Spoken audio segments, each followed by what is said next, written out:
In at 5, Sirens. Hailing from Greek mythology, sirens were supposedly dangerous creatures who, according to the legend of Odysseus, the sirens would lure nearby sailors with their enchanting music and singing, which would cause them to shipwreck on the rocky coast of the Sirens' island. The ships would be wrecked and the sailors aboard would perish either by drowning or slain by the sirens themselves. However, what makes these creatures interesting is that whatever they did to their captives is unknown, but has been implied throughout mythology that they ate the unfortunate sailors. Savage. Now, when Odysseus sailed towards the island housing the sirens, he ordered his crew to tie him to the mast so that he could hear the siren songs without being led astray. Smart mans. The crew were also ordered to plug their ears with beeswax so that they could not hear. In turn, Odysseus' ship passed safely by the island. Now, these mythological monsters were believed to combine women and birds in various ways, often represented as birds with large female heads, bird feathers, and scaly feet. However, throughout history this depiction would change, with them now being represented as female figures with the legs of birds, with or without wings, playing a variety of musical instruments, particularly harps. They have also been depicted as beautiful women whose bodies, not just their voices, are seductive. Now, according to Ovid, the sirens were the companions of a young Persephone. Demeter gave them wings to search for Persephone when she was abducted by Hades. However, Demeter would curse the sirens for failing to intervene in the abduction and were ultimately fated to live only until their mortals who heard their songs were able to pass them by.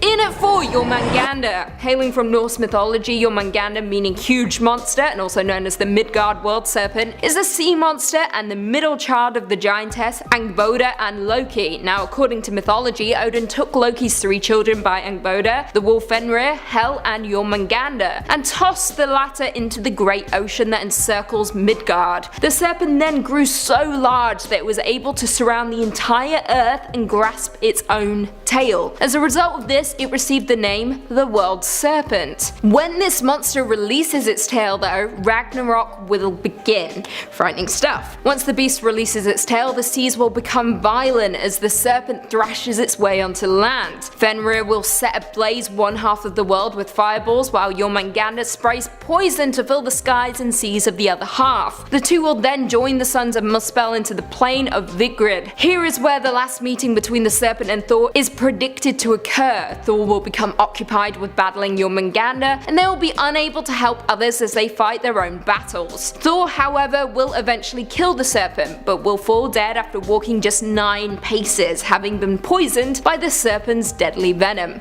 Tragic stuff, this dude is not to be messed with. In at 3, the Kraken. The Kraken is a legendary sea monster hailing from Norse mythology and is a creature of enormous proportions, meaning an unhealthy or twisted animal. The Kraken was borrowed for one of the main antagonist monsters in Ray Harryhausen's Clash of the Titans. This creature is often described as a cephalopod and resembling a giant octopus or squid. The Kraken is said to emerge from the depths of the ocean and envelop whole ships in the grasp of its tentacles and drag them beneath the murky waters. Now, most will remember this sea monster also making an appearance in the second installment of the Pirates of the Caribbean, which featured a more mythologically accurate depiction of the Kraken as opposed to the 2010 remake of Clash of the Titans. Now, its true mythological history goes something like this. After returning from Greenland, an old Norwegian author described in detail the physical characteristics and feeding behavior of the Kraken, proposing that there must be just 2 in all of existence, stemming from the observation that the beasts have always been sighted in the same parts of Greenland Sea and that each seemed incapable of reproduction, as there was seemingly no increase in their numbers. And while that fact may put some minds at ease, there is no denying the impact the Kraken has had on popular culture and sailors alike, with many fearing beneath those murky waters are elongated tentacles waiting patiently to feast. In at 2, Dagon. Dagon is a deity who presides over the deep ones, an amphibious humanoid race indigenous to Earth's oceans. Now, this bad boy was first introduced in Lovecraft's short story Dagon, but is also mentioned extensively through the mythos. Also referred to as Father Dagon, he is a great old one and the consort of Mother Hydra. Now, Dagon is huge, really huge, and could potentially reach a height of 50 feet. He is an enormous monster and is worshipped by the devout cult of humans and deep ones, who revere him as their deity. It is rumored that he is immortal, however his longevity may be attributed to his fraternization with the Starspawn, who will often tell sometimes select specimens from a given species to protect, nurture, and empower for reasons only known to them. Now, Dagon is aptly described in the short story, I quote, "With only a slight churning to mark its rise to the surface, the thing slid into view above the dark waters. Vast, polyphemus-like, and loathsome, it darted like a stupendous monster of nightmares to the monolith about which it flung its gigantic scaly arms, the while it bowed its hideous head and gave vent to certain measured sounds. This is not a beast you would want to stumble across on a dark night."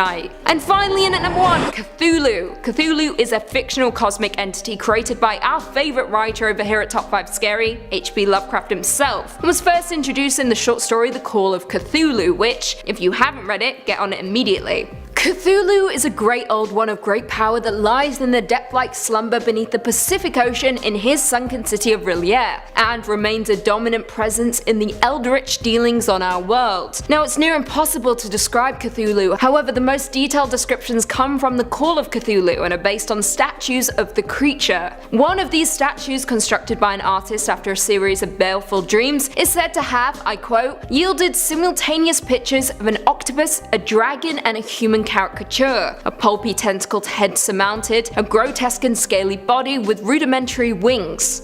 Horrifying, right? Worse still, this oceanic monster has a loyal group of followers. It is unknown how large the throng of worshippers are, but his cult has many cells around the globe and are noted for chanting horrid phrases that translate to, I quote, "In his house at R'lyeh, dead Cthulhu waits dreaming." So, what happens when Cthulhu emerges from his slumber beneath the ocean? Well, the story says that, I quote, "the thing cannot be described, but it is called the green sticky spawns of the stars, with flabby claws and an awful squid head with writhing feelers. All I can say, folks, is that if Cthulhu awakens, there's trouble for not just you, but for all of us. You have been warned." Coming in at number 5, SCP-054-FR. 054-FR is a phenomenon occurring in some waves off the western coasts, as well as some eastern coasts. It is characterized by the physical transformation of effective waves to resemble the jaws of a great white shark. This SCP is capable of remaining unnoticed until it is almost too late to act. It is capable of forming on waves at least 4 meters tall, but the maximum height of which it can reach is unknown. Effective waves are capable of rolling at 3 times the speed of non-effective waves if a non-aquatic animal of a human being is situated between SCP-054 and the closest coast. Appearances of this SCP are growing considerably if the previously evoked individuals are situated at a distance of at least 250 meters from the coast, whether they are swimmers, divers, or aquatic vehicles of moderate size, with the most common victims having been surfers. Injuries caused by SCP-054 are similar to that which could be accomplished by a great white shark, but with the pressure being directly proportional to the height of the affected wave. Injuries in 68% of cases occur during the collapse of the wave over the victim. Reported injuries have been as simple as a removed limb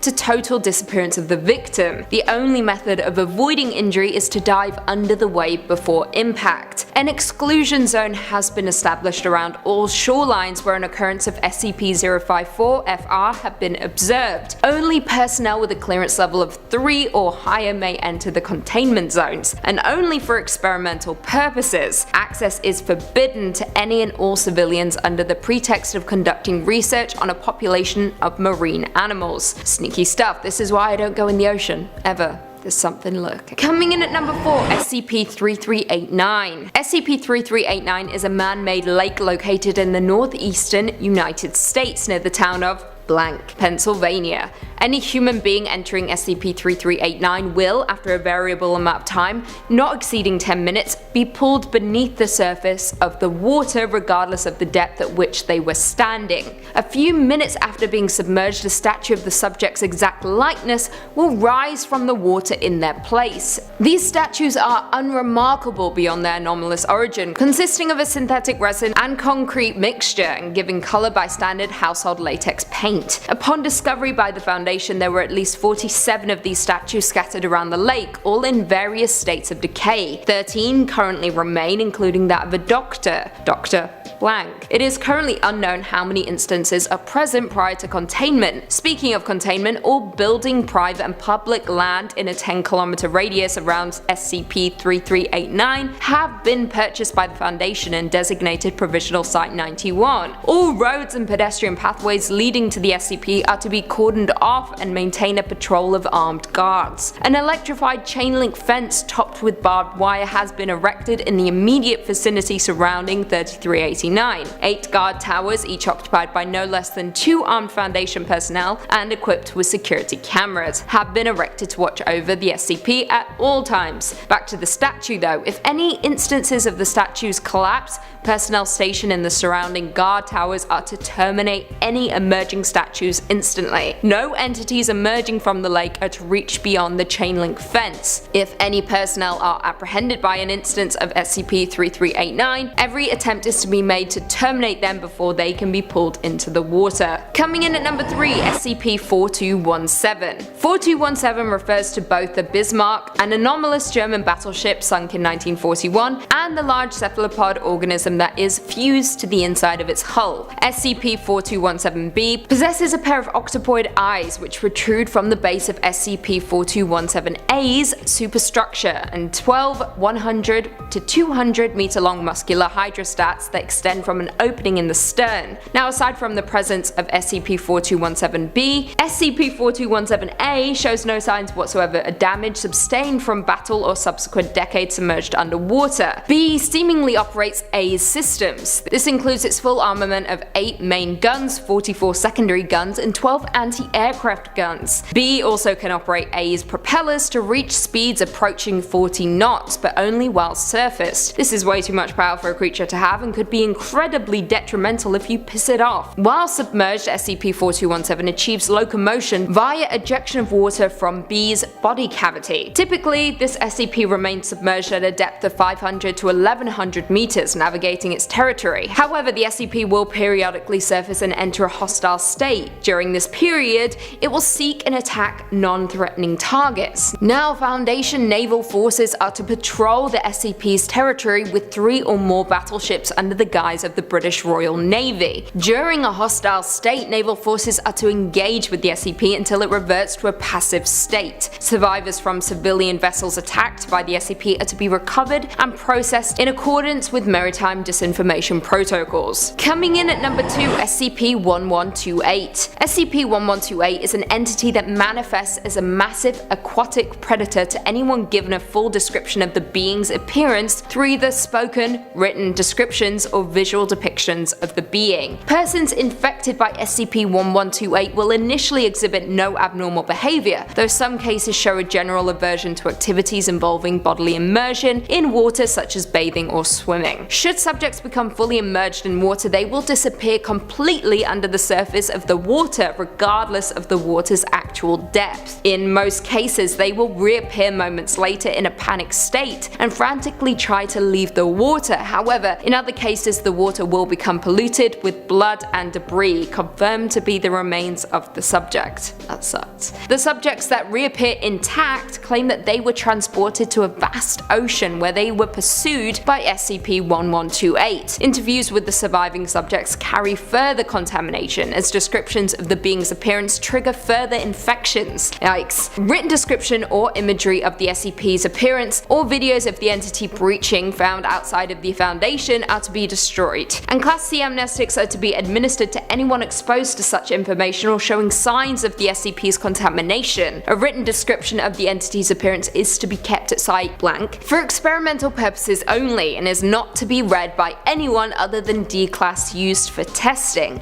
If exposed, staff are to report immediately for administration of Class C amnestics. And finally, coming in at number 1, SCP-3000. SCP-3000 is a massive aquatic serpentine entity strongly resembling a giant moray eel. The exact length of 3000 is impossible to determine, however it is believed to be somewhere around 600 and 900 kilometers, with the head of SCP-3000 measuring roughly 2.5 meters in diameter, and sections of the body proper being around 10 meters in diameter. Yeah, horrifying. Now, 3000 is typically a sedentary creature, only moving its head in response to certain stimuli or during feeding. The majority of its body is located around the Ganges fan and rarely moves at all. SCP-3000 is carnivorous and despite its sedentary nature is capable of moving quickly to dispatch prey, aka us if we were ever to encounter it. Despite its size, it is believed that SCP-3000 does not require sustenance to maintain its biological functions, aka it kills for the hell of it. When 3000 consumes prey, a thin layer of viscous, dark grey substance classified as Y909 is excreted from its skin, with the end result of its digestive processes currently unknown. In some historical records, Dr. Eugene Getz reports on SCP-3000, I quote, "The unease was felt throughout the entire crew as we descended on that first night. Whether this was due to our uncertainty at what we would discover or something more sinister, I would not speculate. At around 0940 hours, we first observed the head of the entity. The unease was palpable now. Several other crew members complained of feeling hazy and of being uncertain what they were supposed to be doing. When we were within 50 meters, the entity turned slowly to look at us. Even now, as I recall watching this thing coil around in the darkness, I can still hear Williams barking like a mad dog in the rear of the vessel, screaming and flailing, shouting about how he could see it in his head. Frightening stuff. The area containing SCP-3000, currently a region of the Bay of Bengal, roughly 300 kilometers in diameter, is to be routinely patrolled by Foundation naval vessels. Under no circumstances are civilians allowed to attempt deep-sea exploration or diving efforts in the quarantined area. Individuals believed to have contacted SCP-3000 are to be contained, quarantined, and processed at Site-151. Sadly, there is currently no known cure for exposure to 3000. As such, affected individuals should be contained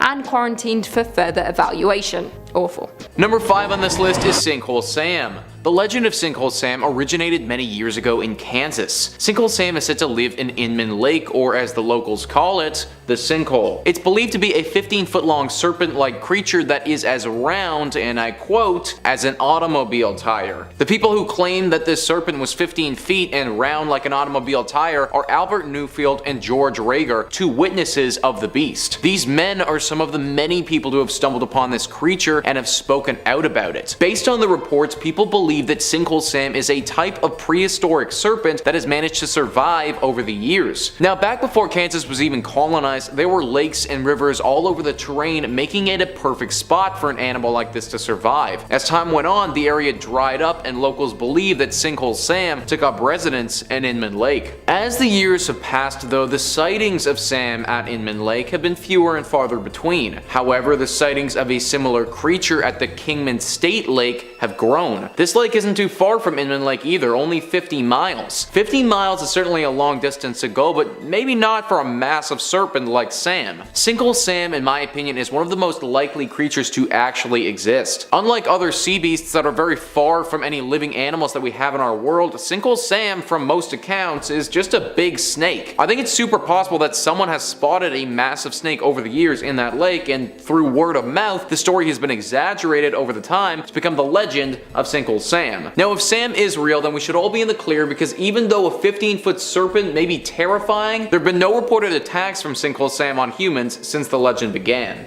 Number 4 on this list is Leviathan melville. This ancient beast is aptly named after the Leviathan due to its incredible size. This is a monstrous whale that grew from 45 feet to 60 feet in length. It has the largest teeth from any animal used to eat the world has ever seen, reaching a length of 1.18 feet. Their heads were 10 feet long and their jaws were absolutely massive. Similar to megalodon, these creatures are long extinct and lived roughly 12 million years ago. Also similarly to megalodon, they had the exact same diet as the massive shark, whales. That's right guys, this massive whale ate other smaller whales. Also, because it was competing for the same food source as megalodon, it's not unrealistic to think that those two creatures would have fought several times. And before I go any further about this beast, comment down below who you have in a fight, megalodon or this leviathan of whales. I want to know who you guys got. Anyways, over the years we've seen many legends about massive whales that were extremely aggressive. Moby Dick is one of the most famous stories of all time and features a massive massive whale. This creature, however, would have put Moby Dick to shame and potentially would have even had it for lunch. Also, after it was finished eating Moby Dick, it would have happily eaten Captain Ahab and completely demolished his whaling ship. A lot of other entries on this list have had some reported sightings and witnesses, but this one we have real fossils to prove its actual existence. I've personally always been a fan of whales. In fact, an orca whale is my favorite animal in the whole world, but making an orca whale 60 feet with massive teeth is what we have here, and that might be a bit too much for me if I'm being honest. Number 3 on this list is Ninjin. Ninjin are very strange mythical creatures that have only come into the limelight very recently. The rumors and legends of these creatures have largely taken place in Japan. Japanese whale research boats that are sent to the Arctic waters have reported seeing these massive 20 to 30 meter long creatures that are completely white swimming through the ocean. Now when I first heard that, I thought that these things might just be big whales, but their shape is unlike anything that we've ever seen before. These creatures are said to look almost human, with witnesses saying that they saw massive legs and arms coming from the beast. They also have eyes and a mouth, but not many other facial features from the reports. For just over the last decade, stories about Ninjin in the Antarctic waters have circulated throughout Japan. One of the most famous was when crew members on the deck of a ship saw what they thought was a submarine in the distance, but when they approached it, realized the creature was alive and watched as it dived quickly underwater. There are some photos that have surfaced on the internet, but nothing that can fully substantiate the claims of this creature's existence. It is also currently unknown if there's only one of these creatures or if there are several of them swimming around the seas. This beast, unlike some of the other creatures that we've talked about, is not just a bigger version of an already existing animal. It isn't just a big snake or a big shark, it's a completely different entity entirely. This makes me think that it would be harder for somebody to confuse a big whale with a creature like this, because a whale doesn't look anything like a Ninjin. Hopefully more sightings and evidence can come to light soon, and we can get a definitive confirmation if this thing is real or not. Number 2 on this list is the Oklahoma octopus. This mythical octopus is said to inhabit some of the bigger lakes in Oklahoma, like Lake Thunderbird, Ulaga Lake, and Lake 10 Killer. The sightings indicate that this is a very large, aggressive octopus that we wouldn't want to mess with. Many deaths in these lakes have been linked to this octopus, or octopi if there are multiple of them. What's very strange about this creature, and what makes a lot of people skeptical, is that typically octopi don't live in freshwater areas. They're capable of doing it for a short time, but they never live there for extended periods. That being said, there have still been multiple sightings and reports of this creature living in these lakes. It's said to be the size of a horse and has a reddish-brownish skin tone to it. It eats what any other octopus would eat, but has a tendency to kill humans in its area. The reasoning behind this is unknown though, because it doesn't actually eat the humans, but only drowns them. Potentially the octopus feels threatened by humans swimming in its water and is very territorial. There's no physical evidence proving the existence of this creature, but the rate of drownings in these 3 lakes that I mentioned earlier, they're far higher than anywhere else in the area. That statistic, along with the numerous sightings from fishermen and swimmers, have locals believing in the legend of the Oklahoma octopus. Number 1 on this list is Organism 46B. Organism 46B is believed to be a massive 33-foot long squid-like creature that was said to have 14 different tentacles. This thing lived in Vostok Lake, which is a subglacial lake located under 2 entire miles of ice. This creature has the ability to animate its legs after they've been amputated, it's capable of shape-shifting, it's extremely intelligent and also extremely hostile, and it has the ability to immobilize its prey with a toxin that it could spray up to 150 feet. We've only actually known about this creature for a few years. Although the Russians initially established an Antarctic base on top of Vostok Lake in 1957, they actually weren't aware that there was a lake beneath them until 1974, and then they weren't able to get to the lake until 2012. It was only after that that they discovered Organism 46B. After they drilled all the way through the ice and got to a point where they could send divers down there, they discovered this creature. Sadly, the discovery was a deadly one though. Dr. Anton Padalka, a researcher at the site, is quoted saying, "He tread water wearing a blissful smile as the organism approached him. We watched helplessly as it used its arms to tear off its head, then popped its remains in its mouth. It was as if it had hypnotized him telepathically." This ability to completely lull its prey into a sense of calm is apparently what this creature's venomous spray is capable of doing to people. Padalka had some more interactions with this beast, but it didn't take long before the Russian government came into the mix and sent a specialized team into Vostok Lake to extract the organism. The fact that any of this news even made it to the public is pretty marvelous, considering the Russian government wanted to keep it under wraps as much as they could. Hopefully there aren't any more of these dangerous beasts lurking in the subglacial waters, waiting to strike. Coming in at number 5, SCP-3700. 3700 is the designation for a circular area in the North Sea with a diameter of 800 kilometers, encompassing the archipelagos of Faroe. I hope I'm saying that correctly. Orkney and Shetland. It has an abnormal depth, with the seafloor located 5 kilometers below the ocean surface compared to an average 250 to 300 meters for the rest of the North Sea. This SCP is subject to a wide and varied array of anomalous occurrences due to ritualistic interactions between two entities, which have been designated SCP-3701 and SCP-3702. Effects of SCP-3700 are entirely dependent on which entity successfully subdues the other during each ritual. All rituals, with the exception of 2 consistent dates, take place at random periods of time. SCP-3701 and 2 always interact on dates corresponding with the spring and fall equinox of the given year. Now, the specific interactions between 1 and 2 consist of prolonged struggle where each entity will attempt to temporarily kill or subdue the other. Interactions on equinox dates are usually short and can occur in random locations, with the victor of the previous interactions quickly dispatching the other entity.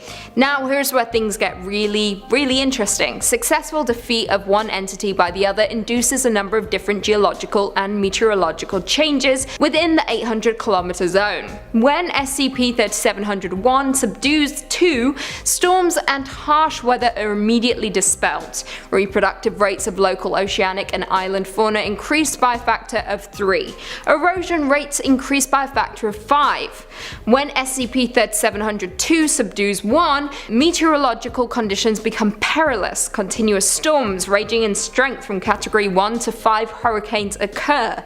Travel by sea is near impossible. Ocean food sources are driven from the area due to the extreme condition. Yikes, pretty rough. As of right now, Foundation Naval Task Force Delta 7 is currently assigned to patrol the area. Coming in at number 4, SCP-835. 835 appears to be a large mass of coral-like polyps weighing an unknown amount.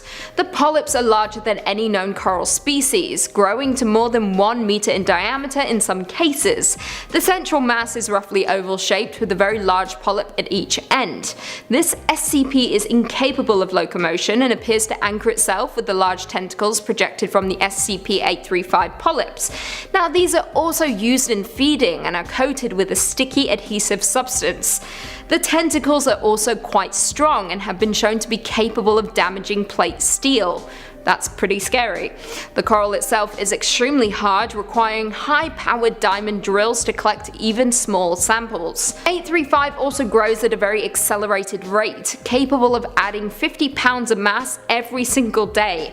Not just that, but it is also susceptible to many chemicals, which in turn causes 835 to seal up and halt all growth for 24 hours, prompting development and use of suppression tactic AA6. It is also known to emit a large mass of liquidy material several times a day from the large polyps on each end. This appears to be made of semi-digested solids, fecal material, and semen. Absolutely disgusting.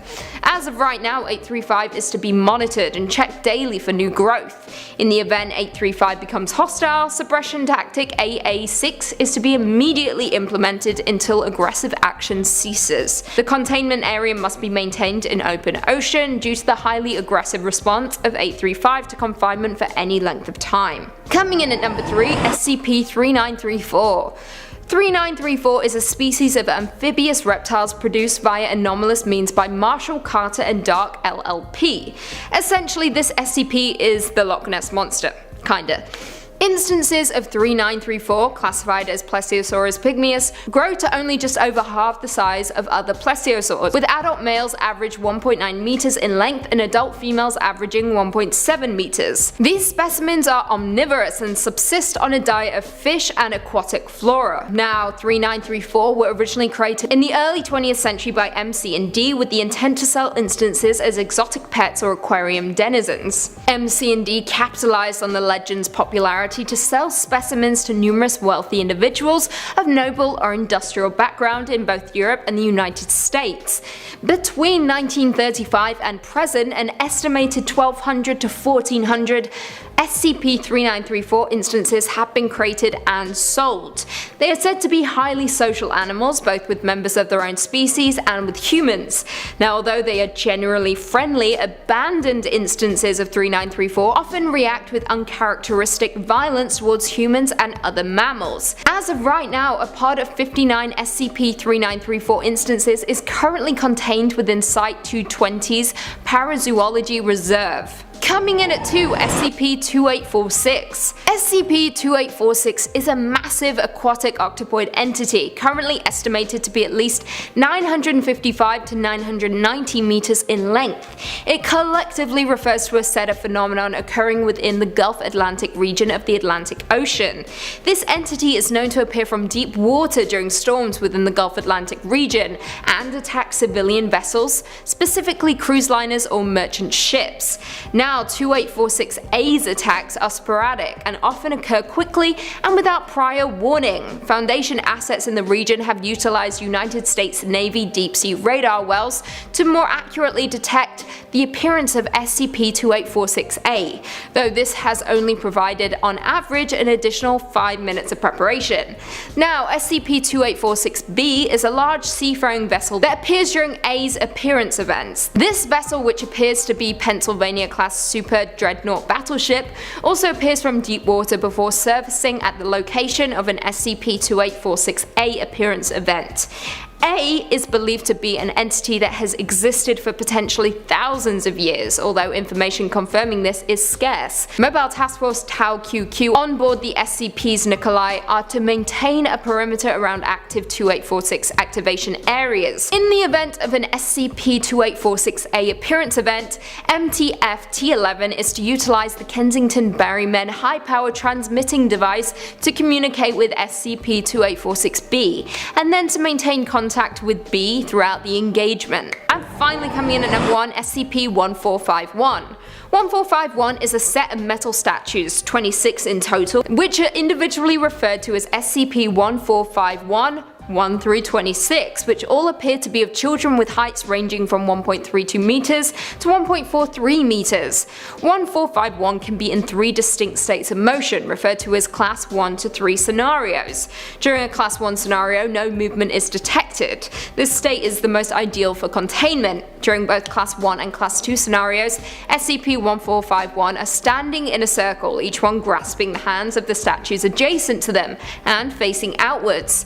During a Class 2 scenario, 1451 will animate slightly, shifting themselves with the apparent goal of counterclockwise locomotion.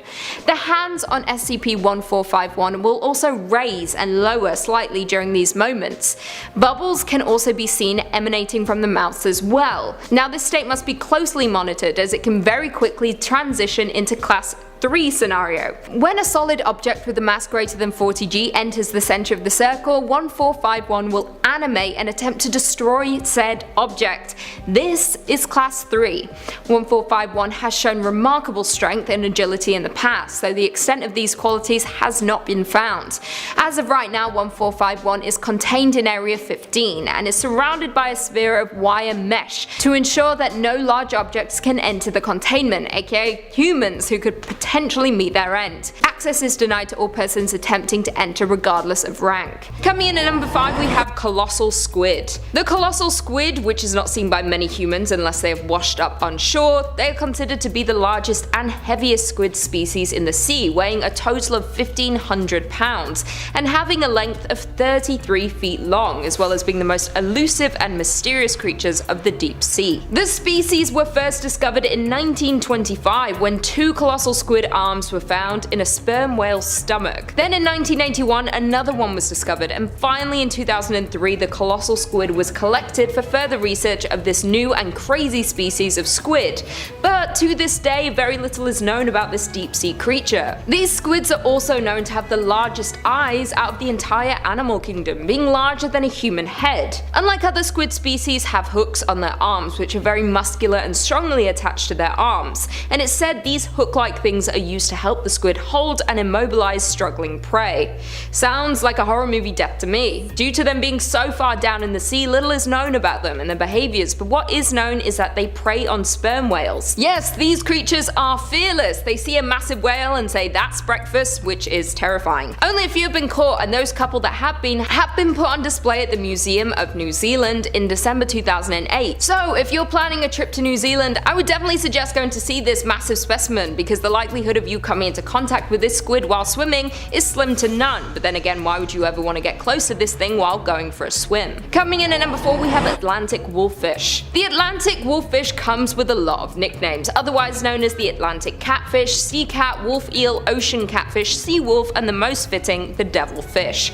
Their blue-like appearance makes them stand out from many of the other fish species in the deep sea. Besides their unique appearance, wolffish actually naturally produce antifreeze to keep their blood flowing due to their extremely cold environment. One good thing about these scary creatures is that they help control the crab and sea urchin populations, which tend to get out of hand quickly and can have a negative effect on the health of a marine system. They have several fang-like teeth in the front, followed by 3 more rows of teeth inside their powerful and crushing jaws. Even their throats are armed with serrated teeth. If that's not terrifying enough, they can grow as long as a fully grown human is tall, so about 6 feet give or take. Their diets consist of large hermit crabs, starfish, crustaceans, large whelks, and sea urchins. These hideous creatures are known for their quick strikes and even quicker kills, because being a part of the deep sea community, it's a fish eat fish world down there, and thankfully we are safe from them up here on land. In fact, the numbers of Atlantic wolffish in the US are actually depleting due to the overfishing, and according to the National Marine Fisheries Service, they are currently considered a species of concern. If you're an avid fisher in the Atlantic Ocean, try to steer clear from these creatures and let them do their own thing. Coming in at number 3, deep sea dragonfish. This is probably one of the ugliest fish I've ever seen, which is why it fits perfectly on this list, and that is the deep sea dragonfish. Sometimes referred to as the scaleless dragonfish, this hideous creature looks like something straight out of a horror movie, with its sharp transparent teeth, slimy skin, and enormous mouth which can open more than 100 degrees. Even though it's not the biggest creature of the deep sea, that doesn't stop it from eating prey 50 times its size, and that is beyond scary. This creature's teeth are stronger than the teeth of some of the fiercest fish predators like piranhas and even great white sharks. The dragonfish is a ferocious predator and can actually produce its own light through a chemical process known as bioluminescence, but when he's not hunting prey, he can easily disappear into the darkness of the deep sea and lurk in his habitat, 1600 feet under the surface of the ocean. The deep sea is the darkest and deepest corner of the ocean. With crushing pressure and lack of oxygen and light, it makes it extremely difficult for anything to survive down there. Thankfully, this predator is deep down in the ocean, and hopefully none of us will ever come in contact with this hideous water monster. Coming in at number 2, we have frilled shark. The frilled shark is often called the living fossil due to its appearance, looking like a massive prehistoric eel. They have a dark brown exterior and are almost 7 feet long. These creatures are terrifying due to their 40 rows of curved, razor-sharp teeth, which is a total of about 300 teeth. First discovered in 1876 by zoologist Ludwig Dodelin, who classified this creature as a discrete species of shark, and a few years later, after much research, it was later named its own species in the shark family, given a name because of its frilly-looking gills, and today there are 2 different types of species of the frilled shark. Regardless of how many species there are, I don't want to come in contact with any of them. This creature tends to live in the Atlantic and Pacific Oceans and don't tend to come into contact with humans, but a handful of times they have been accidentally caught by commercial fishermen. Thankfully, you probably will never come into contact with this terrifying creature, because the closest they've come to the ocean surface is 390 feet deep, but typically they reside more than 3 times that depth. They live very close to the ocean floor and survive off of cephalopods, bony fish, and smaller sharks. When hunting for food, these creatures move similar to an eel, lunging and bending to capture their prey and continue to swallow them whole with their long and flexible jaws and of course their massive amounts of teeth. Due to the creatures living in the deep sea, they are rarely seen, and for good reasons, but there was rare footage that came out in 2007 of one. If you're not too scared, you can go check it out after this video. And finally, in at number 1, we have stonefish. They are known to live in the tropical Pacific and Indian Oceans, and these deep sea creatures have perfect camouflage to look like a rock on the floor of a coral reef. So even if you somehow were around one, you probably wouldn't even notice it was a fish. They are close relatives to the scorpion fishes and consume other reef fishes and some seafloor invertebrates. They don't actively hunt their prey, they just wait for their prey to come to them, waiting hours at a time, and when their potential target is less than their body length away, they will strike. They have some of the most powerful jaws and very large mouths that create so much pressure they are able to easily trap their unsuspecting prey and swallow them whole. This creature is the most venomous fish in the world. It has 13 spines along its back that can release the venom, and this can kill a human within a few hours. They have a potent neurotoxin secreted from glands at the base of their needle-like dorsal fin spines, which they stick up when disturbed or threatened. The more venom that is injected into you, the worse it will be. Their stings cause terrible pain, swelling, necrosis, and then of course death. These horrifying creatures are actually considered a delicacy in many parts of Asia, such as Japan and China. They are usually cooked ginger and put into a clear soup, but could also be served raw as sashimi.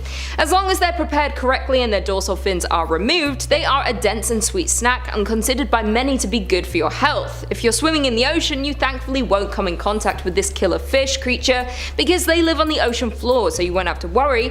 But if you're curious about the stonefish, you can check out more about it on the show River Monsters. They did an episode in 2017. Even though the stonefish isn't the largest creature in the deep sea, it's their venom that makes them the most terrifying. They don't use their venom to catch prey, but it's quite effective when they are threatened and can turn away even the strongest potential predators. Coming in at number 5, Cthulhu. Cthulhu is a great old one of great power that lies in a depth-like slumber beneath the Pacific Ocean in his sunken city of R'lyeh. To quote H.P. Lovecraft himself, "That is not dead which can eternal lie, and with strange eons even death may die." The most detailed description of this hulking cosmic monster comes to us from the Call of Cthulhu, as well as statues of the creature constructed by an artist after a series of baleful dreams, is to have, I quote, "yielded simultaneous pictures of an octopus, a dragon, and a human caricature. A pulpy, tentacled head surmounted a grotesque and scaly body with rudimentary wings." In the Call of Cthulhu, H.P. Lovecraft states that Cthulhu represents a monster of vaguely anthropoid outline, but with an octopus-like head whose face was a mass of feelers, a scaly rubbery looking body, prodigious claws on hind and fore feet, and long narrow wings behind. Castro, a Cthulhu cultist, reports that the Great Old Ones are telepathic and knew all that was occurring in the universe. They were able to communicate with the first humans by molding their dreams, thus establishing the Cthulhu cult. But after R'lyeh had sunk beneath the waves, I quote, "the deep waters full of one primal mystery through which not even thought can pass had cut off the spectral intercourse." To quote H.P. Lovecraft's work at the Mountain of Madness, "with the upheaval of new land in the South Pacific, tremendous events began. Another race, a land race of beings shaped like octopi and properly corresponding to the fabulous pre-human spawn of Cthulhu, soon began filtering down from cosmic infinity and precipitated a monstrous war which for time drove the old ones wholly back to the sea. Later peace was made and the new lands were given to the Cthulhu spawn, whilst the old ones held the sea and the other lands. The Antarctic remained the centre of the old ones' civilization, and all the discoverable cities built there by the Cthulhu spawn were blotted out. Then suddenly the lands of the Pacific sank again, taking with them the frightful stone city of R'lyeh and all the cosmic octopi, so that the old ones were once again supreme on the planet." A lot to consume, I know, and perhaps I'm slightly cheating with Cthulhu considering he is a land monster swallowed into the seas, but I did it and I'm glad. Don't fight me on this. You will lose. Coming in at number 4, Chul. Chul are cosmic monsters that hail from the world of Dungeons and Dragons. The Chul can breathe air and water and can sense magic within 120 feet of it at will. I quote, "I fought a Chul once. My sword bounced right off its carapace. It still has that sword, and the arm I swung it with." They were large lobster-like aberrations with hatred for surface-dwelling humanoids. The many tentacles that surrounded their mouths were capable of causing paralysis with a single touch, thus leaving their unfortunate victim at the mercy of the Chul's powerful claws. Amphibious by nature, the Chuls were actually not great swimmers at the beginning, preferring to engage in combat either on land or very shallow water. They would often wait by a shoreline, while submerged or partially submerged in murky water, until it heard a suitable prey item either within or without the water that it could perform a surprise attack upon. They were incredibly strong combatants, choosing to fight by grabbing and piercing their target with their enormous claws. Much like a number of other deadly cosmic monsters, chouls had psychic abilities. However, it was unusual for a young choul to have access to such powers. Instead, they would gradually become able to exude psychic static as they aged. Older and larger creatures were able to emit a psychic moan that weakened resistance to psychic attacks, and use a psychic lure to draw victims towards it. That's a lot of psychics. All in all, these dudes were deadly and were not to be messed with, and also they're just downright terrifying to look at. Coming in at 3, Mother Hydra. Mother Hydra is yet another cosmic monster hailing from the mind of H.P. Lovecraft. It is a creature who, alongside her consort Father Dagon, is said to rule over the race commonly referred to as the Deep Ones. There has been a debate throughout time as to whether or not Mother Hydra is a lesser Great Old One or merely a grotesquely mutated Deep One, though the latter seems more likely as she doesn't seem to show much in the way of supernatural power. That is, outside of her gigantic size and long lifespan. Mother Hydra was also one of the Wilmarth Foundation's targets during Project X in March of 1980. The operation was ultimately unsuccessful, and she was able to escape the partial destruction of the Deep One city outside Innsmouth Harbour, along with Father Dagon and Cthulhu. Coming in at number 2, Father Dagon, also known as Dagon, is yet another creature which appears in the H.P. Lovecraft-inspired Cthulhu mythos. Father Dagon is a horrifically looking humanoid over 50 feet tall and resembles an enormously oversized Deep One with a fish-like face, flapping gills, and a scaled, slimy hide. There is much debate over whether Dagon is a true Great Old One or simply a Deep One grown to colossal proportions, as some Deep Ones continue to grow in size over the course of their life. Along with his consort Mother Hydra and Great Cthulhu, Dagon is a member of the Deep One's Holy Trinity, the trio of beings worshipped as gods by the oceanic species. Not only that, but Cthulhu also entrusted the guardianship of his daughter Cthulhu to Dagon and Mother Hydra, and the pair are thought to hold watch over her in one of their great underwater cities somewhere in the North Atlantic. In addition to their following of Deep Ones, Dagon and Hydra are also worshipped by a cult of humans and human Deep One hybrids known as the Historic Order of Dagon. Like our last number, Dagon was one of the targets of the Wilmarth Foundation's Project X in the early 1980s. The objective of the operation was to annihilate Father Dagon, Mother Hydra, and Cthulhu, but it was unsuccessful and the three escaped safely. And finally coming in at number 1, Drowner of Hope. The Drowner of Hope is an Eldrazi, an ancient race native to the Blind Eternities that have neither physical form nor color alignment. Their nature is ceaseless hunger, so they travel between planes, devouring the mana and life energy until the plane's destruction. Though each lineage has a distinct anatomy, each one of them seems to have commonality. A proboscis located somewhere near a joint acts as a feeding tube, attaching to a subject and draining them of life. Eldrazi proper and their infant spawns have no color alignment, and the mere presence of larger Eldrazi can cause reality to dissipate. However, Eldrazi drones born to serve the larger base species are often aligned. Now, what makes this race interesting is that they are genderless, lacking apparent biological sex, and display no awareness of the concept of gender. They are also known to follow ley lines to move on a plane's surface.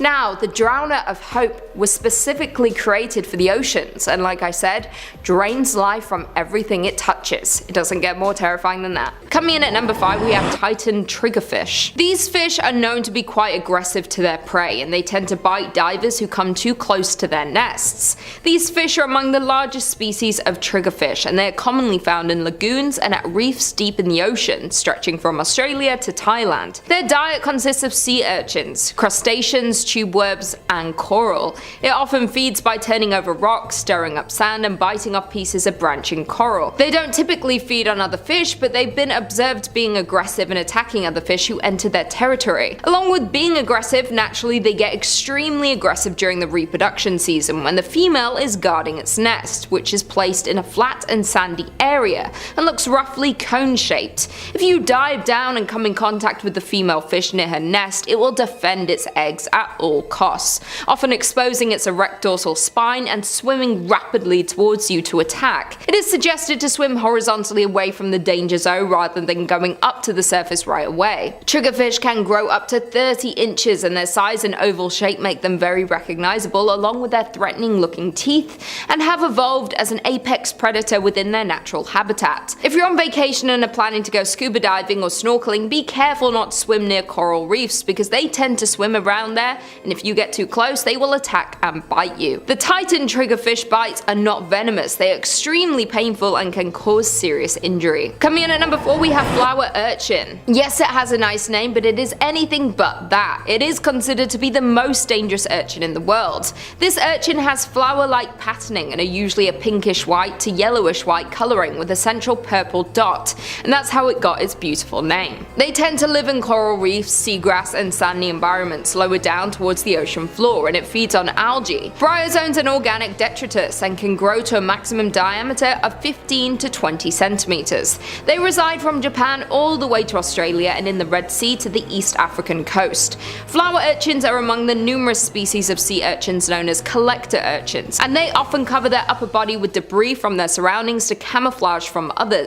They're usually covered in objects like dead coral fragments, shells, seaweeds and rocks. If you just simply touch this creature, it can deliver excruciatingly painful stings that can result in hospitalization. It can cause paralysis of the tongue, lips, eyes and muscles, faintness, difficulty breathing and the inability to speak. A scientist named Tsutomu Fujiwara, who was once stung by the flower urchin, described feeling like he was going to die. So when in the ocean, beware of your surroundings and make sure not to touch this urchin. Another account of someone being stung by these dangerous creatures was the drowning of a pearl diver after being rendered unconscious from accidental contact with a flower urchin. Again, if you're going to be swimming, snorkeling or deep sea diving in the ocean, be very careful you don't come into contact with these beautiful yet dangerous creatures. Coming in at number 3 we have the blue ringed octopus. This creature is beautiful looking and easily recognizable due to their yellow skin and blue and black rings, but it's one of the deadliest species of small octopus in the ocean, and scientists have even classified them as one of the world's most dangerous animals. To the eye, this creature is beautiful, but their blue and black rings around their bodies change dramatically when they become threatened. Despite only being 5 to 8 inches in size, their venom is extremely powerful and can be very dangerous to humans if they're provoked. If stung, it can result in a number of things such as nausea, respiratory arrest, heart failure, blindness, total body paralysis, and can lead to death within a few minutes if not treated, or could cause drowning due to the results of the venom, and the inability to swim to the surface. In order to come in contact with the creature's venom, you would have to come into direct contact with the octopus. When faced with danger, the octopus's first instinct is to flee, but if the threat persists, they will then go into a defensive stance and display its blue rings. If the octopus is cornered or touched, the person would be in danger of being bitten and stung by its deadly venom. They are named one of the deadliest sea creatures for a reason, because despite them being such a small animal, they carry enough venom in their bodies to kill up to 26 humans within just a few minutes.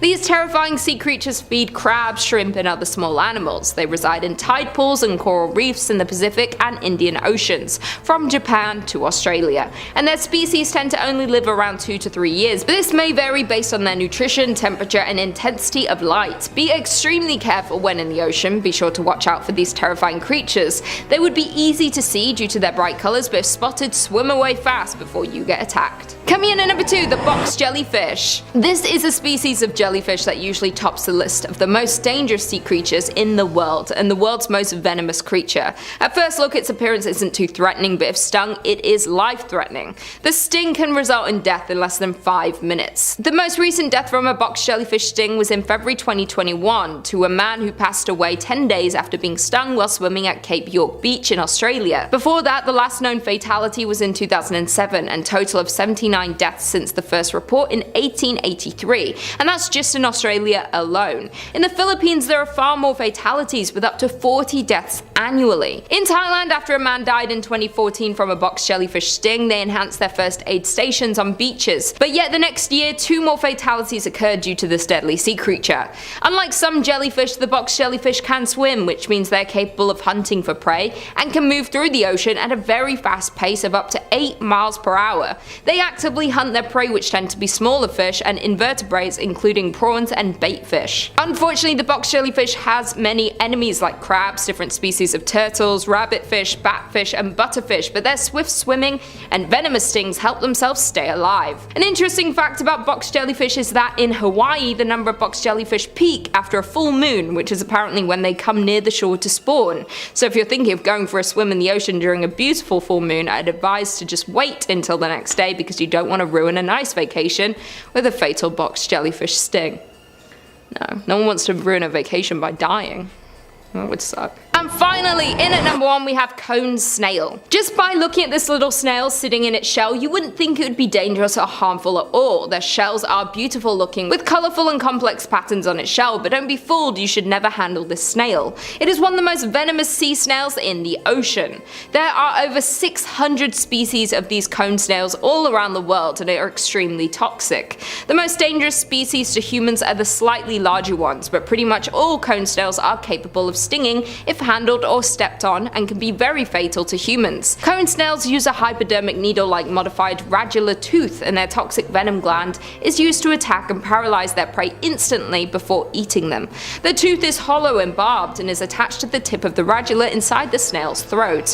When the snail detects an animal nearby that it wants to feed on, it extends a long flexible tube called a proboscis towards their prey, and the radula tooth is loaded with their toxic venom from their venom bulb and is fired into the prey by a powerful muscular contraction. It's like gleeking. They tend to be found in all tropical and subtropical seas in deep areas near rocks and coral reefs. These toxic creatures are carnivorous and predatory, and they feed on small bottom-dwelling fish, marine worms, and even other cone snails. If you're going to swim in the ocean, you shouldn't really ever come in contact with these venomous creatures due to them living on the ocean floor. But if they ever wash up on the shore, be careful if you're collecting shells from your vacation, and make sure you don't pick up any cone shells just in case there's a snail living inside, because it could be deadly. Only one drop of their venom can kill up to 20 people. So when swimming in the oceans, be careful and watch out for all these deadly creatures.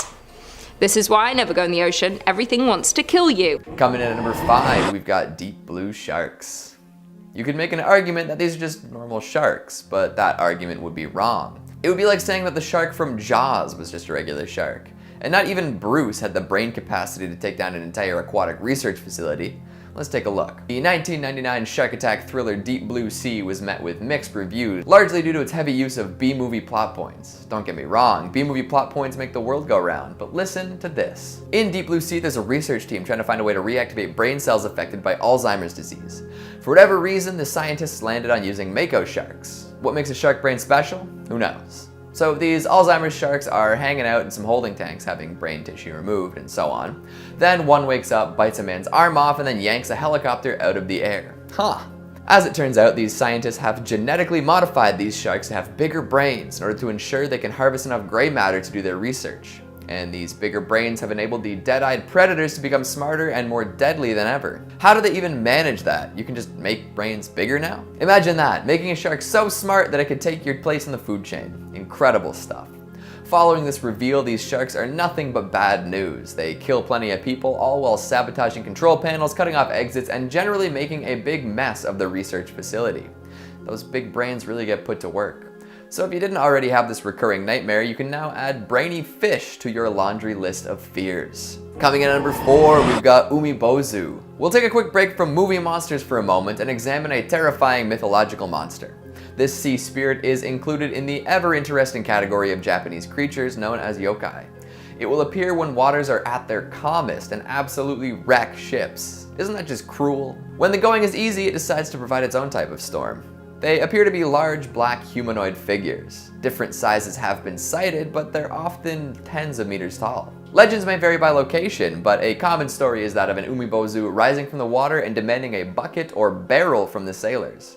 If you hand it one of these containers, it will then drown you. It's been said that the only way to escape one, if it doesn't wreck your ship immediately, is to hand it a bottomless barrel and sail away when it's confused.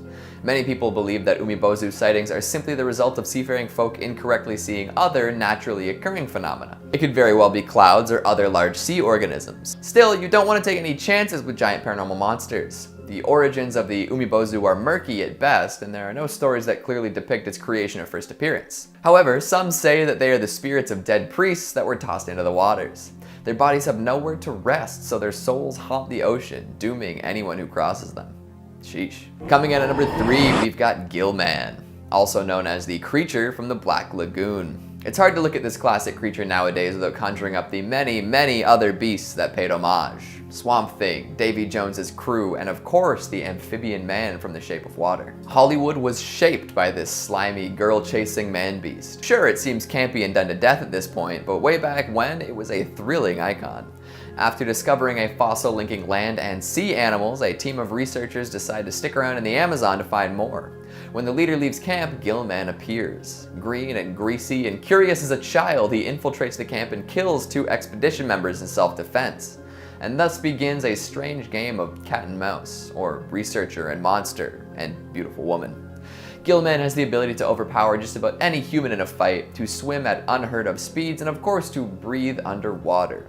All of this combined with a lust for human female makes him a terrible beast indeed. Sure, it can be argued that Gillman is just misunderstood, an idea that Guillermo del Toro would later explore in more detail, but for the average moviegoer and upholder of the status quo, it was a terrifying beast indeed. The rubber suit may be cheesy, but it's stuck in the collective minds of theater attendees around the world. Coming in at number 2, we've got The Host. Before Parasite, Bong Joon-ho was still putting out movie after masterful movie. In some way or another, they were all about monsters too. Memories of Murder was about a boogeyman, Snowpiercer was about men who would exploit all sorts of people to keep a semblance of order, Okja was about the ever-ravenous food industry. But looking at The Host, it's a movie about a literal monster, and that's pretty much it. There's plenty of commentary about other things in the world, like how the powers that be can be straight up evil, and about how war can have lingering effects long after conflict ends, and also about how the youngest and weakest of us need to be protected. But in the end, The Host is just a crazy monster movie, and the monster is awesome.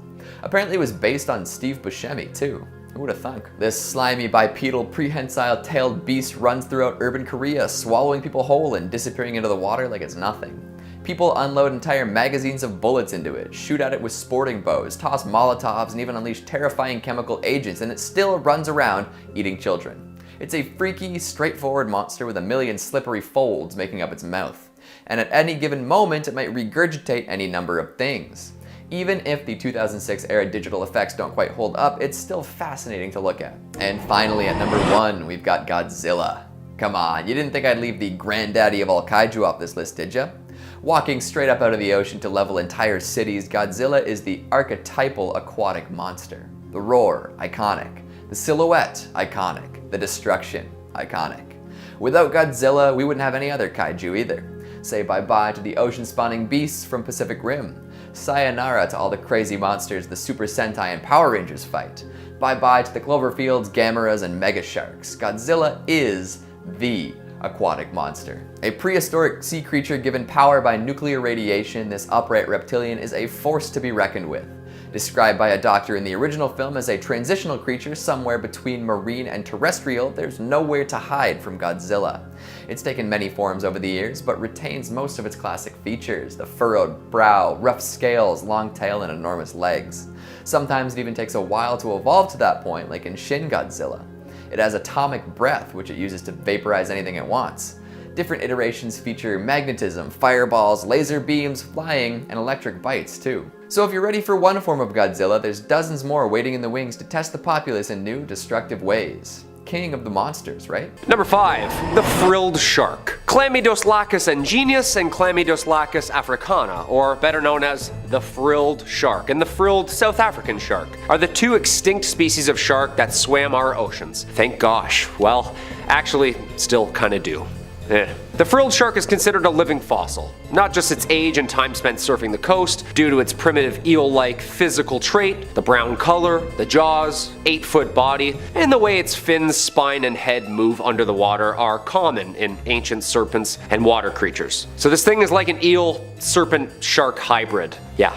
Little jarring, commonly referred to simply as the frilled shark because of its 6 pairs of gill slits at its throat. It swims amongst the Atlantic and the Pacific Oceans, usually in deep, dark, murky waters of the outer continental shelf and upper continental slope. These deep dive sharks usually live and sleep near the ocean floor. Okay, that's a good sign, of course. They live on a diet of cephalopods, smaller sharks, and even swim to the surface at night to feed what's floating atop on the surface. When hunting, the frilled shark moves like an eel, bending digging and slithering to swallow prey with its long and flexible jaws, which are equipped with 300 rows of recurved, needle-like teeth. So am I just gonna like snorkel into one of these things any day now? Well, good thing is they're really hard to find. Like, really hard. Usually caught by accident in commercial fishing nets, usually at depths anywhere between 50 and 1,000 meters. So unless you're free diving at night, you should be okay. Yeah, they like it deep and dark. I'd say these things are already scarier than the Meg. It's like a shark but an eel-snake hybrid with a shark head and shark-size teeth. That sounds a bit scarier. Well, I mean, the Meg preferred warmer, shallower waters, so maybe this one's a tie. I don't know who's snorkeling 2 miles deep, but it's certainly not me, okay? In my opinion, I'd take a large great white over this dinosaur-looking thing slithering after me any day. Number 4, the Fangtooth Fish. Ah yes, the Anoplogaster cornuta, or commonly known as the Fangtooth. I wonder why. Though they spend most of their time in the deep, common fangtooths are known to migrate towards the surface at night. Sorry, the fangtooths are known to migrate towards the surface at night. That is the scariest sentence I've ever said. Dude, these are way scarier than this giant ancient shark. Like, all the scariest things come out at night, you notice that? And root canals, but they're usually done during the day. The word megalodon is Greek words meaning giant tooth. I'd take big teeth over this thing chasing me around any day. Thankfully though, this guy is only about a foot in length. Okay, that's not so bad. The fish has a mouth that are full of long snake teeth, perfect for hanging onto its prey as they shake. The lockable jaws ensure that, although thrashing may occur, the fangtooth's teeth are locked clamps that effortlessly swim with dinner in its mouth, just getting dragged deeper and deeper down, wiggling and can't move, trying to run for their lives. Well, swim for their lives. And fish of any size. I'm sorry? Yep. Any size. Common fangtooths have been recorded at depths of about 5,000 meters, so whatever lives down there, it's game on. Look at this thing. I was scared of sunfish and seaweed brushing up against my legs. This thing swimming by me, this thing? It looks like a night terror in itself, stalking their preferred prey of crustaceans and of course, other fishes the same size. Common fangtooths are more active than many other deep sea fish and seek out food for meal and sport rather than being purely ambush predators eating when they're hungry. That's terrifying. Packing up for the long winter, huh? Their huge mouth and very long teeth ensure that they are able to attack prey and actually hold on while they relocate them to a deeper, darker spot where they can kind of take their time on the meal. I've swam with sharks. In my opinion, this thing's way scarier. Like, eating small critters running around the ocean floor, sure, but also imagine eating something the same size of itself with teeth?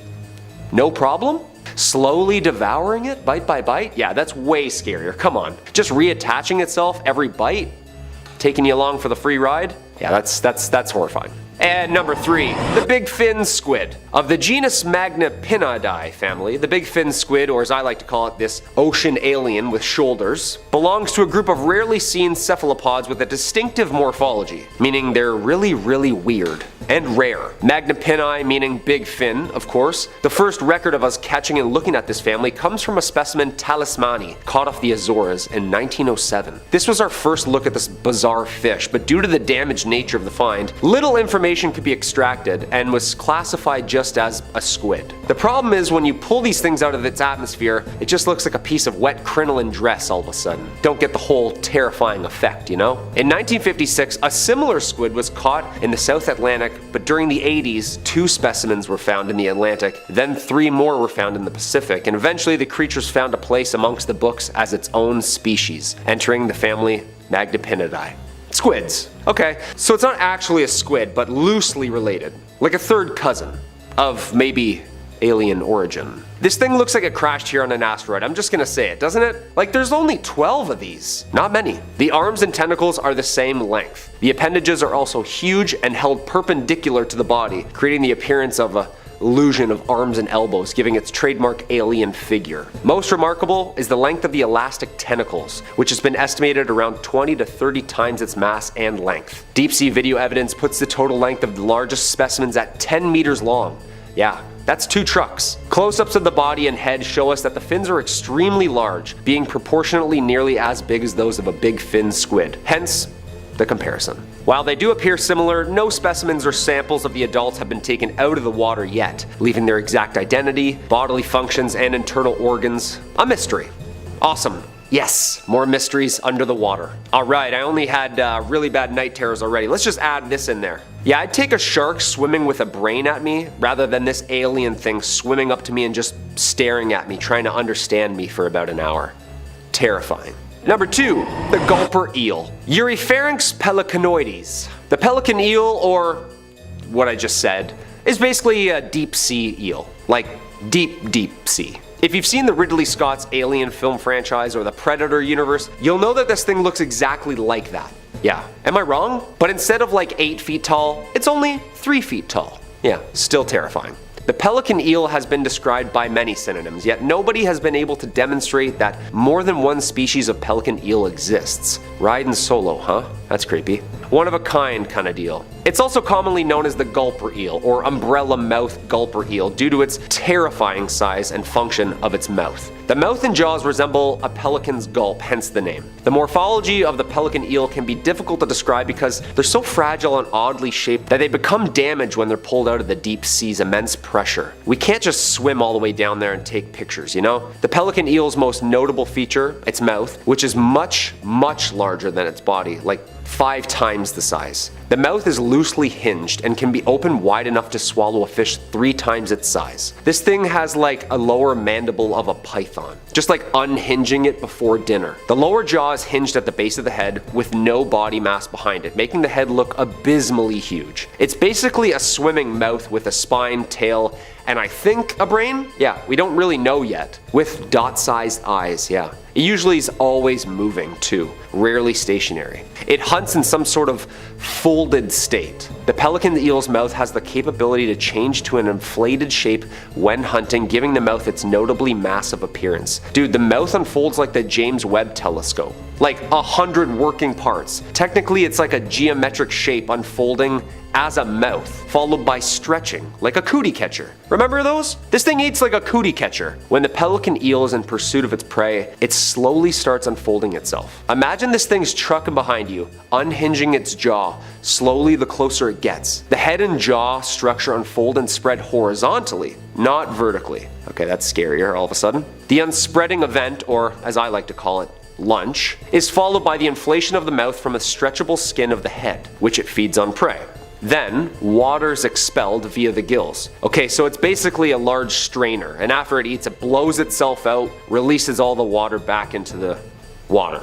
Just wrings itself out. Come on, this thing is horrifying. Thank gosh it only eats crustaceans and creepy little crawlies on the bottom seafloor. And number 1, the phantom jellyfish. Stygiomedusa gigantea. I love that word. Commonly known as the giant phantom jellyfish, is a part of the monotypic genus of deep-sea jellyfish. Stygiomedusa. With only around 110 sightings in 110 years, it's a jellyfish that is rarely seen. Well, I guess like once a year. I don't know, I'm not really good at math. Believed to be widespread throughout the world, it thrives in all oceans and seas, with the exception of the Arctic Ocean. Yeah, a little too cold for it. The Monterey Bay Aquarium remotely operated underwater vehicles have only sighted the beast 27 times in 27 years. Dude, what's with all the matching numbers? Is this CIA run? A study conducted by the Journal of the Marine Biological Association of the UK revealed info regarding the species and had this to say. The gigantea is thought to be one of the largest invertebrate predators on this planet.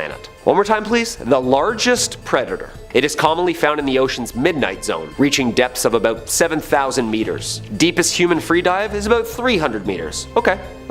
Yeah, we're good. Unless you have a wide lung span. The largest predators in the deep sea, the giant phantom jellyfish's typical prey consists of plankton and small fish. The S. gigantea tends to be dominant in locations with a low productivity system, meaning it deters other predators of fish. Like, it likes it quiet. A shy eater, I'd say. However, when this thing is hungry, it battles squids, eels, and even whales. Okay, never mind. Just when I thought this thing was really cute, it fights off whales for food. The first specimen, weighing in at 100 pounds, was collected in 1899, but it wasn't recognized as its own species until 1959. Imagine this thing chasing you and catching you, tangling you in like 100 feet of netting tentacles so it can just eat you slowly. Does this thing have a consciousness?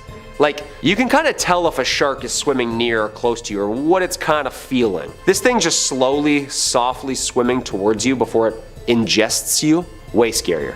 Like, I'm convinced these landed here. The oceans are way scarier than things on land. We haven't even started to uncover the whole ecosystem yet. Number 5 on this list is the whalefish.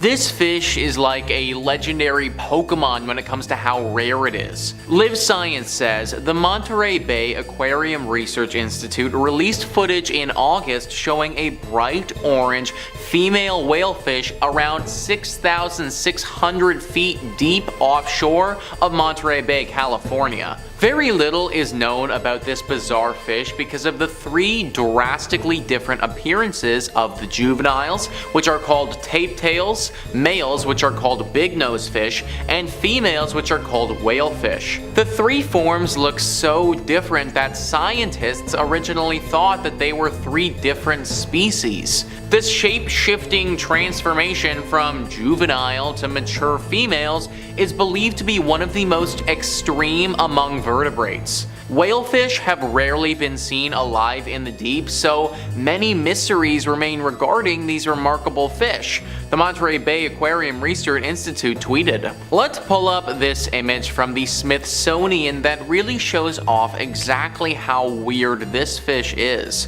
So here we have the 3 fish, and you can see exactly how different they all are.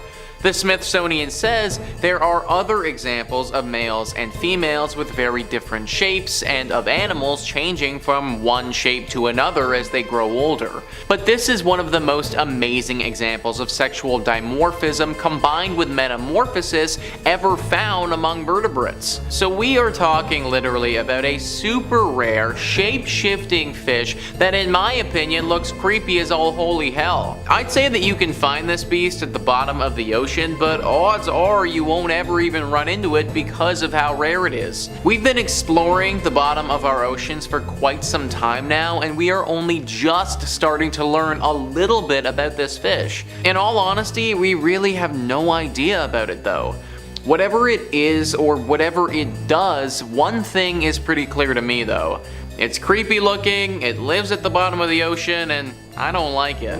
Number 4 on this list is the goblin shark. This fish has got to be at the top of everyone's lists when it comes to the grossest looking creatures in the world. National Geographic says, swishing through the deep sea, a goblin shark notices a small, yummy looking squid. The animal inches towards its prey. But as the fish closes in, the snack starts to dart away. So the shark thrusts its jaw 3 inches out of its mouth. The jaw is connected to 3-inch long flaps of skin that can unfold from its snout. The predator then grabs the squid in its teeth. After scarfing down the meal, the shark fits its jaw back into its mouth and swims off. That's right guys, a goblin shark's top and bottom teeth are attached to ligaments or bands of skin tissue tucked into its mouth. When prey is just out of reach, the shark extends the elastic tissue out of the mouth to nab the grub. This allows the animal to chow down on snacks such as teleost fish and squid. It also makes the shark one jaw-dropping fish. These disgusting looking creatures like to live right at the bottom of the ocean and are native to the oceans around Japan. There are also some of them off of South Africa and in the ocean water surrounding Portugal. They can grow to be 12 feet long and weigh almost 500 pounds. These aren't monsters, but they may as well be. A 500-pound beast with a detachable jaw that looks like a goblin just chilling at the deepest, darkest part of the ocean. I truly cannot think of a whole lot of creatures I would rather run into than this freaking thing. Number 3 on this list is the proboscis worm. I don't care what anyone says, this has to be a monster. Just based on literally how freaking gross it is, it needs to be qualified as a monster. This species is also known as ribbon worms, and there are actually a ton of ribbon worms in the world. The ones I'm talking about reside deep at the bottom of the ocean. These ones usually grow to be bigger than the other ones in the world. The Smithsonian Magazine says the largest species of ribbon worm is the bootlace worm, which can be found writhing among rocks in the waters of the North Sea.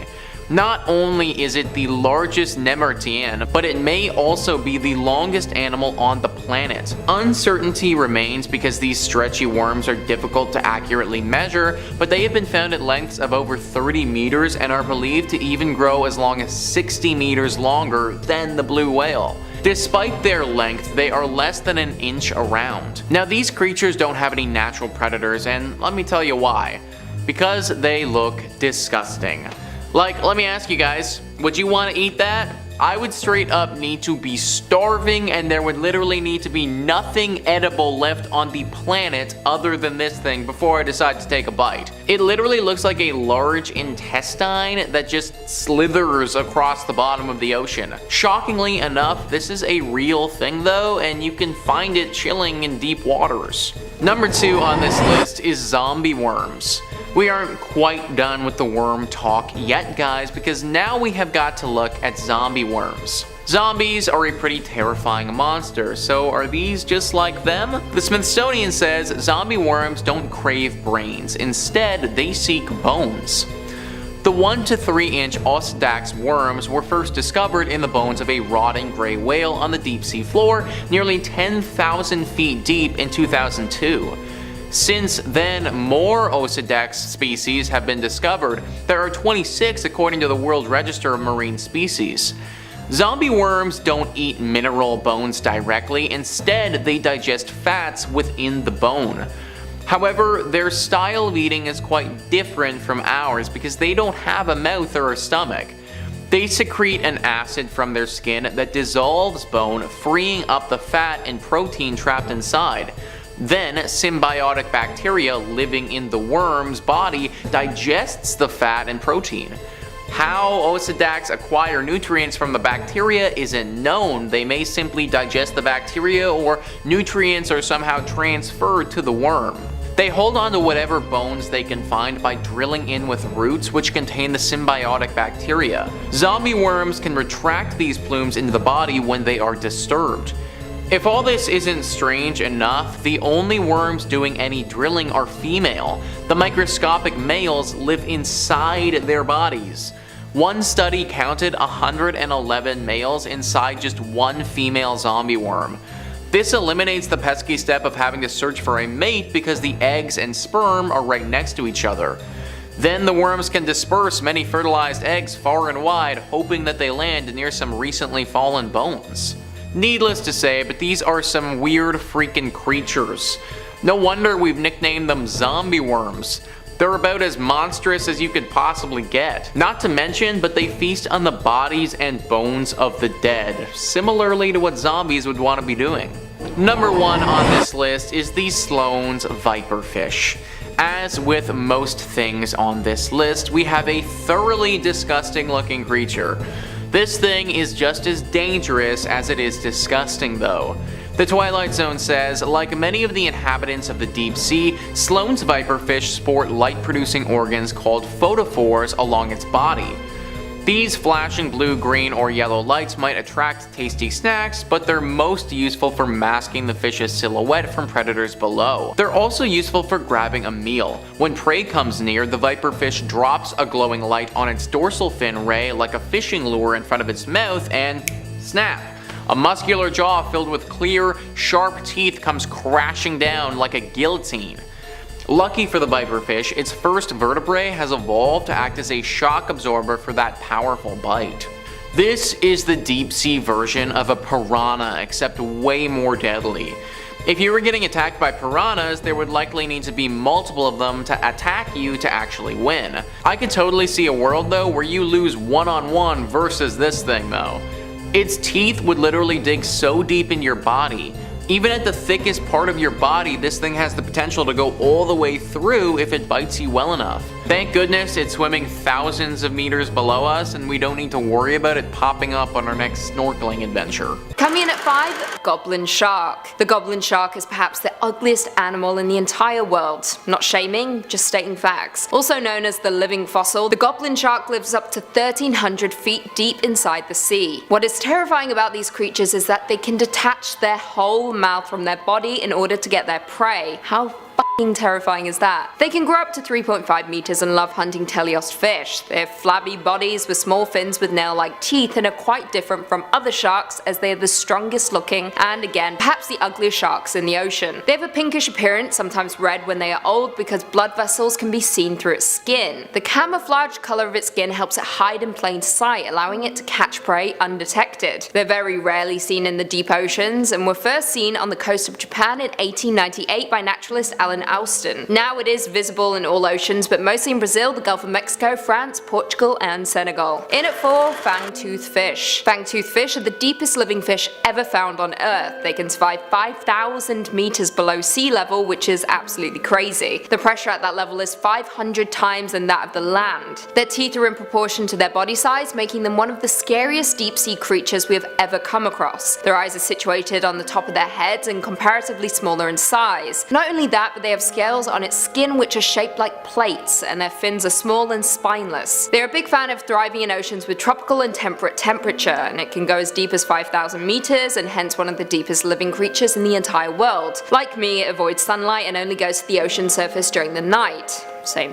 Despite how it looks, it is in fact harmless to humans, so don't fret if you see one during a late night paddle. They are instead a big fan of squid and fish, and locate its prey by detecting chemical signatures of other fish varieties in the water. Coming in at 3, giant squid. This squid is giant, in case the name didn't give it away. They can grow up to 14 meters, which is the equivalent to the size of a 5-story building. Yep, terrifying. More terrifying still, they are so big they can eat small whales. Whales! The first ever image of a giant squid was taken by Japanese researchers in its natural habitat, and it's believed that many species of giant squid exist, but as per genetics research. The largest known squid species can be seen in all oceans. However, as of right now, they have only been discovered in the Gulf of Mexico, the Sea of Japan, the Pacific Ocean, Hawaii, the Southern Oceans, and California. Giant squid can grow up to 59 feet in length, making it one of the biggest animals on the entire planet. I hate this so much. While on the topic of appearance, the giant squid has a large head with 8 arms and 2 tentacles used for grabbing prey. Not only that, but it also has an incredibly strong jaw, similar to a parrot beak. The species are a big fan of eating other squid, fish, and shrimp, and according to different researchers, they can also attack and eat small whales, as previously stated. I hate them. In at 2, humpback anglerfish. Right off the bat, I hate anglerfish. I hate their stupid light bulb and their stupid teeth. And this dude is no different. Humpback anglerfish are perhaps the most terrifying deep sea creature you will ever come across, just because of how it looks. The species are grey to dark brown in colour and have a large head with a big crescent shaped mouth, full to the brim with sharp teeth, which are also translucent. What the f? They live up to 2,000 meters below the sea and use their light to see their prey, which is actually an antenna located on its head. They can swallow prey twice their size and use their bioluminescence that produces symbiotic bacteria when in the dark to attract them. Now, the humpback anglerfish is widely distributed in almost all oceans across the world, and more interesting still, the species have a lateral line that can sense the pressure and movements in the surrounding ocean. That's too much power for my liking. Finally, coming in at number 1, frilled shark. Frilled sharks are typically found thousands of feet below surface, and most commonly in the Suruga Bay area of Japan. They are very similar to sharks in the sense that they have very dangerous 3-pointed teeth. Known as the living fossil and mostly seen at Atlantic and Pacific Ocean, this guy is just straight up terrifying, and he loves eating bony fish. He has a flattened head and an incredibly large mouth with around 300 teeth arranged in 25 rows pointing in a backward direction. His body is elongated and is brown in color. Now, typically sharks don't have a nictitating membrane, that is a thin but tough membrane considered as an eyelid that moves horizontally with the eyes. However, this shark has that, and uses it to protect its eyes during potentially dangerous situations. Not only that, but its skeleton also contains less calcium, likely because it lives so deep underwater, which is poor in nutrients. Coming in at 5, Kieran Crowan. Kieran Crowan was a large sea monster hailing from Scottish Gaelic folklore, which, according to an old saying, was so large it fed on 7 whales. I quote, 7 herrings, a salmon's fill, 7 salmon, a seal's fill, 7 seals, a whale's fill, 7 whales, a Kieran Crowan's fill. Oh man. Now, while its immense size poses a threat to humankind, it prefers to toy with its prey first. It hides its enormous figure by shrinking down to the size of a silverfish. Then when fishermen catch it in their nets, the monster transforms back into a gigantic beast and swallows the fisherman whole. Nasty. In at 4, Ningen. The Ningen is an Arctic humanoid life form that inhabits the icy waters of the Antarctic, and has reportedly been observed on a handful of occasions by crew members of whaling ships. The Ningen are said to be completely white in colour with a length of around 20 to 30 meters. Crew members who have spotted the life form have described it as having a human-like shape, often with legs, arms, and even 5-fingered hands. So creepy. Now, the only visible facial features are the eyes and the mouth, and on one occasion crew members approached the creature, believing it to be a foreign submarine. However, they were wrong, and it quickly became apparent that it was non-man-made, and that it was alive. The creature disappeared relatively quickly, thankfully. Now, most of the sightings seem to occur at night, which makes the creature far more difficult to photograph. However, in pictures that have been taken, the Ningen mostly just looks like ice, so their skin is said to be smooth, almost human-like. No believable pictures have ever been taken, perhaps because the Ningen don't exist, or perhaps it's because of a large cover-up by the government. What do you guys think though? Coming in at 3, Kraken. The Kraken is a legendary sea monster of massive proportions and is described as resembling a giant octopus or squid, and is said to be capable of enveloping entire ships in the grasp of its tentacles and dragging them beneath the depths of the cold, dark ocean. Now, the Kraken for years has been spoken of in tales told by sailors, as well as featured in various works of fiction since the 13th century, and continues to remain popular even today in works like Clash of the Titans. The Kraken is said to roam off the coast of Norway and Greenland and will attack and destroy any vessel that crosses its path. Now, since the late 18th century, the Kraken has been depicted in a variety of different ways. However, it's primarily drawn as a large octopus-like creature and has often been based on sailors' observations of a giant squid. Scarier still, the Kraken is also depicted to have spikes on its suckers. Yeah, that shit will f you up. In earlier depictions, the Kraken was more crab-like and far less intimidating than it is today. But the biggest takeaway? Steer clear of the ocean for very many reasons, but mostly steer clear of the Kraken. That's all I'm saying. Coming at 2,